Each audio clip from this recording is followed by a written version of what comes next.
大家好，这里是冰心讲故事。小姑子来我家连吃带拿占便宜，我当晚清空冰箱，让婆婆吃1月外卖。搬了新家的小姑子整日拖家带口来蹭饭。临走时，婆婆还堆着笑从冰箱里拿出了5、6袋牛肉，让小姑子带走。看着小姑子连吃带拿，我婉言告诉她这种行为不妥，不想婆婆却顿时变了脸色。一脸愤恨地盯着我道：“我女儿来吃顿饭怎么了？最近我的小姑子李梅换了房子搬新家，按理说这本应该是个好事，可好巧不巧的是，小姑子的新家就在我们隔壁的小区。其实这本来也没什么，大家都是亲戚，离得越近关系越亲，还能互相照应一下。但让我烦心的是，自从小姑子搬到附近之后，就整日带着2个儿子卡着饭点来我家蹭饭。每饭前还会特意从盘子里拨出一部分菜装到她带来的饭盒里，美其名曰带回家给她老公王伟吃。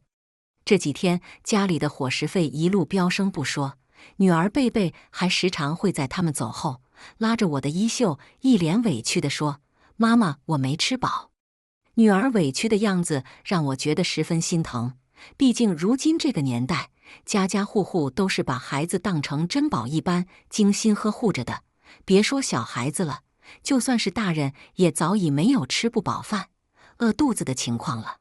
想到这，我不由得揉了揉眉心，觉得自己这个当妈的做的也太失败了。最终我决定，等今天小姑子来的时候，我还是直接和她说清楚吧。之前我并不是没有暗示过小姑子，可不知是她真的没听出来我话里的意思，还是故意装作听不懂。总之第2天她还是照常带着2个儿子来蹭饭。其实偶尔来吃一顿饭并没有什么不妥，只是架不住她天天来啊，而且每次都是盯住了大鱼大肉下手。如果再任其这么发展下去，只怕今后我每个月的工资只够买个菜了。临近下班时，女儿那委屈巴巴的样子又出现在了我的脑海中。想着这些日子女儿都没能好好吃顿饭，正是发育的小孩子，我得好好给她补补身体。于是下班后，我并没有急着回家，而是转头来到了附近的菜市场，买了一些补充蛋白质的鱼虾，以及女儿最喜欢的大鸡腿，最后又一口气拿下了10斤牛肉。回到家后，我率先冲进厨房，将牛肉分装好，整整齐齐地把它们放进了冰箱的冷冻格。将这些准备工作全部做好后，我这才撸起袖子，准备今天大显一番身手。紧接着就是我在厨房忙碌的身影，以及偶尔在切菜时砧板上传出的声音。半个多小时后，我就将刚出锅的饭菜端上了餐桌。女儿看到摆得满满登登的桌子，顿时满眼放光地惊呼出声。看着女儿开心的样子，我这一身的疲累也顿时消散了。孩子的笑颜对我来说就是这世间最珍贵的宝物。正当我带着女儿洗手准备吃饭时，敲门声也在此时响了起来。果然，映入眼帘的又是小姑子这张熟悉的脸，如之前一般，手边还牵着她的2个儿子。不等我说什么，小姑子就伸长了脖子，眼睛咕噜咕噜地往餐桌那边瞅去。直到看到了满桌子的好菜，她脸上的表情顿时欣喜了起来，边往屋里走边说道：“嫂子今天是有什么好事吗？做了这么一大桌子菜。”我没有回应她的话，只是淡淡地笑了一下，就继续带着女儿洗手。反而是婆婆满脸堆笑地来到门口迎接着小姑子。早在做饭的时候，我就猜到了小姑子今天还会来，所以我这才特意做了很多，想着既然来都来了，我也不好当着她2个孩子的面把她赶走，那么就把这顿饭吃了，等吃完饭再和她说蹭饭这事儿做得不妥，这样也不会伤了大家的和气。等我和女儿来到餐桌前时，发现小姑子早已带着2个孩子开始大快朵颐了，婆婆则坐在一旁殷勤地为2个外孙夹着菜。看着那2个孩子的碗已经堆得如小山一般高了，我也赶紧示意女儿坐下吃饭。我刚给女儿扒了2只大虾，小姑子转头就把一盘子的虾全倒进了2个儿子碗里。我正想给女儿加1只鸡腿，婆婆就把盘子里仅剩的2只鸡腿全都放进了小姑子的碗里。相信哪怕是脾气再好的人，看见这一幕，想必都是会生气的。我的气愤更甚，尤其是在看到女儿没有吃到鸡腿时，那失望的眼神，我的脸色顿时就沉了下来。先不说那照烧鸡腿和白灼大虾是我特意给女儿做的，就说这么多人一起吃饭，他们就这么真的毫不客气地把所有好吃的都吃了，不讲一点礼节。看着桌子上为数不多的残羹剩饭，再看看小姑子的儿子手里举着半个鸡腿，撑得吃不下的样子，我直接牵起女儿的手离开了餐桌。我的表现已经做得如此明显，我不信他们会看不出来，所以他们无动于衷的样子无疑是加重了我心中的怒火。不能再等下去了，我必须现在就和小姑子明说。还没等我走近，我就看见婆婆拿着几个塑料袋正往小姑子的手里塞。经过几秒钟的辨认，我才认出婆婆给她的东西分明是我今天刚买的牛肉。拖家带口来我家蹭饭还不够，临走时还要像土匪一样把能带走的东西全部都搜刮干净吗？一股火气直接冲上了我的天灵盖，顾不上其他，我迈着大步直冲冲地来到了他们面前。不等他们反应什么，我就直接一把抢过了小姑子手里的塑料袋。那沉甸甸的分量感让我意识到，这应该就是冰箱里所有的牛肉了。吃干抹净之后就想走，女人天生的顾家感顿时被他们的行为激发了出来。我不管不顾地怒视着小姑子，毫不客气地道：“李梅，你整天拖家带口的来我家蹭饭不说，临走还要再拿点东西回家，你是把我这当成救助所了吗？平白无故就要供你们全家吃饭吗？你和你的2个儿子一上桌就把大鱼大肉全夹到自己碗里，有你这么教育孩子的吗？你还配当个妈吗？”我的话让李梅的脸红一阵白一阵，不过她还是梗着脖子振振有词地说：“我不过就是带着孩子来你家吃了几顿饭，你至于这么羞辱我吗？不过就是吃了几顿饭。”李梅的话差点把我气笑，她真是会避重就轻的。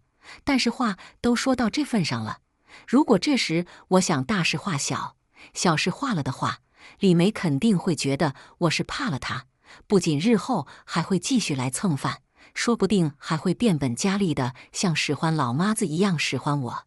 所以这时我是绝对不能甘拜下风的。李梅，谁去别人家吃饭是连着半个月天天准时准点来啊？说你蹭饭你还不承认，我把事实讲出来，你还说我羞辱你，你未免太让人觉得可笑了。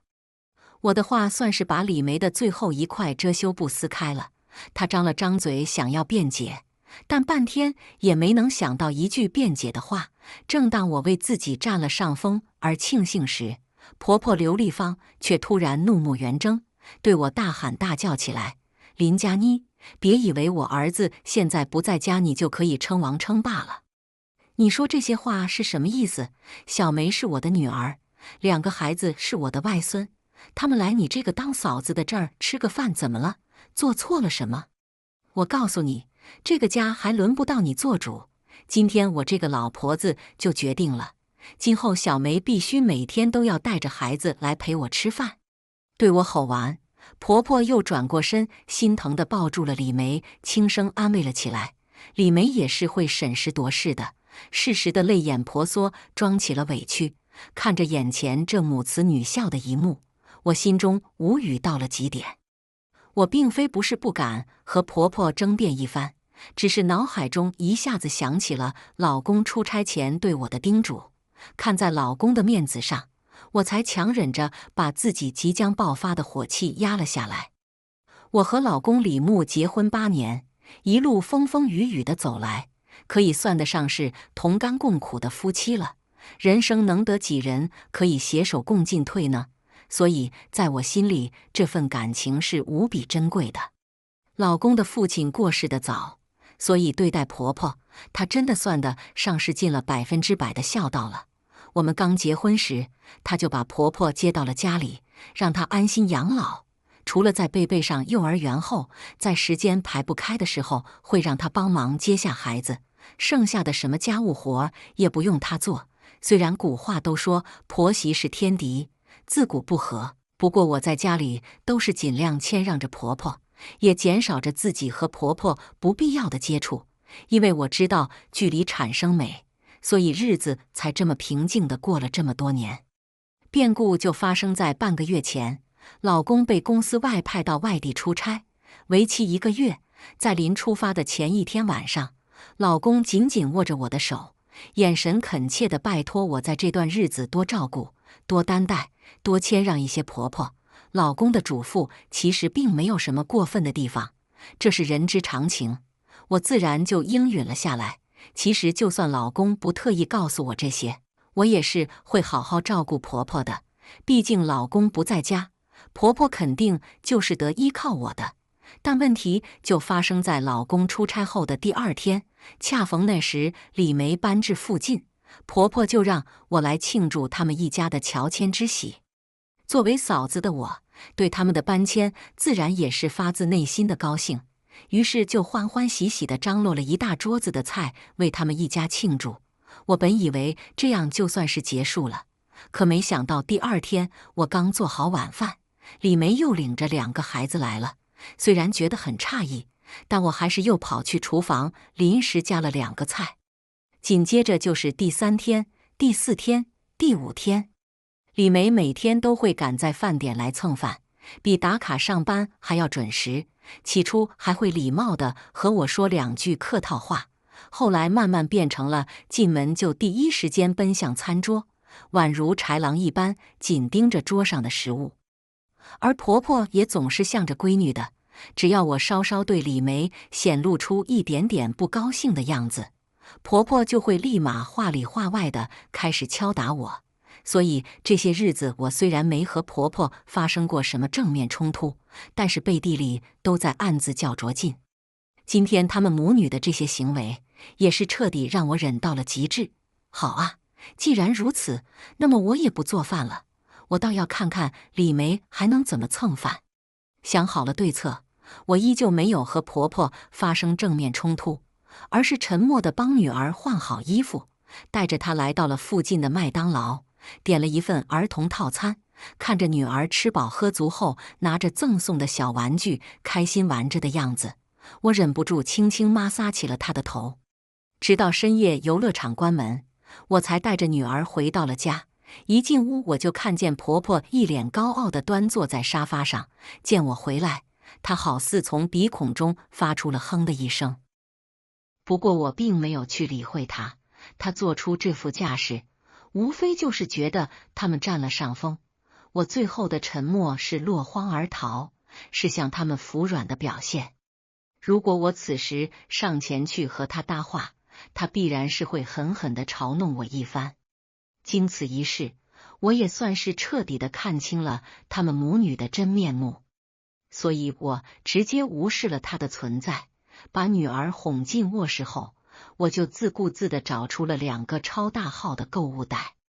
在婆婆惊愕的眼神中，我将家里的冰箱一扫而空，然后我又来到了厨房，把油盐酱醋还有各种调味料统统装进了购物袋中。做完这一切后，我看着空空如也的厨房以及连渣都不剩的冰箱，终于露出了一个满意的笑容。正当我准备拖着2个购物袋出门的时候，婆婆突然叫住了我。林佳妮，你这是干嘛？你要把家里的这些东西弄到哪儿去？婆婆的话让我不由得在心里嘲讽起了她。这个家里难道就只有她可以随便的把这些东西拿出去吗？这些东西可全都是我买的。不过我还是一脸无辜地说，当然是把这些东西扔了啊，反正家里也用不上了。你这话是什么意思？婆婆站起身，想要从我手里拿回这2个大购物袋。看出婆婆想法的我立刻向前走了2步，将那2个袋子牢牢护在了身后。见我如此，婆婆急得跺起了脚。你把这些东西都扔了，拿什么给我做饭？难不成是想要饿死我？早都料到她会问出这话，我会心一笑，把提早准备好的说辞拿了出来。妈，我每天上了1天班，回家之后还要做这么多人吃的饭，身体实在是吃不消，所以这段日子我会给您点外卖，不过您放心，我给您点的都会是干净精致的小炒，不用担心卫生问题。说完这番话，我就直接拎着袋子转身出了门，不再去理会身后婆婆难听的叫骂声。不过我可并没有把这些东西扔向垃圾桶，而是把它们给了住在楼下的张奶奶。毕竟这些新鲜的还泛着清香的瓜果蔬菜，以及那些还没有开盖的豆油，如果扔了，那实在是太浪费了。张奶奶是个独居老人，十分爱好烹饪，这些年来我们的邻里关系也是十分和谐。我们2家不论做了什么好吃的，都会第一时间端1盘送给彼此，所以这些东西给了张奶奶也算是物尽其用了。等做完这一切后，我看着窗外朦胧的月色，心情也不由得低落了起来，只想着等老公回来后，我要好好的把这些天发生的事情讲给他听，让他知道他不在的日子里我受了多大的委屈。虽然我和老公结婚多年，但我们2人的感情一直很好，什么事情都互相倾诉，互相包容，互相理解，所以我们的日子也一直都过得和和美美的。想到这，我对老公的思念愈发深了起来。第2天刚到中午，我就立刻拿起手机挑了一份婆婆喜欢的小炒下单。之前婆婆的午饭不是我前一天晚上给她准备好，就是早上的时候给她做好，如今这般省事儿，让我不禁有了久违的轻松感。悄悄在心里默念了一句豪爽后，又继续开始了工作。下班后，我直接就带着女儿在外面下了馆子。在等菜的期间，我还不忘及时的又给婆婆挑了一份小炒下单。果不其然，不到半小时，我就收到了婆婆的来电轰炸。林佳妮，你什么意思啊？中午你给我点外卖就算了，晚上你竟然还点外卖来糊弄我！婆婆尖锐的怒吼声仿佛要刺穿我的耳膜，我不得不把手机拿得远一点。等她安静下来后，我才缓缓说起了话。我订的餐是完完全全够您吃的，而且这家店也是我们区排得上号的饭店了。我尊重您，是因为您是李牧的母亲，但是这不代表你和你闺女李梅可以借此来欺负我。我没有任何